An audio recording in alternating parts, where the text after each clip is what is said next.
मी तिला विचारलं की आई ग, माझी खरी मम्मा कुठे असेल आता?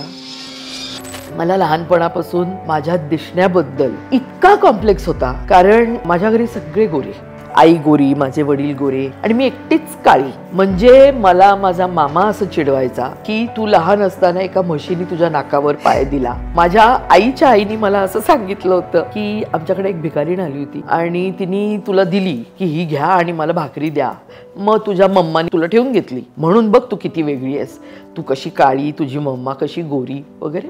आज त्यांना दाखव स्वतःला एकदा. तेव्हा मी 3-3.5 वर्षाची असेल. माझी आई नोकरी करायची. आई शाळेतून आली आणि मी तिला विचारलं की आई ग, माझी खरी मम्मा कुठे असेल आता? माझी आई म्हणाली खरी मम्मा म्हणजे? मी म्हटलं ती जी भिकारीण मला ठेवून गेली ती कुठे असेल? माय मदर वॉज शॉक्ड की हे काय आता? म्हटलं मला माईने सांगितलंय.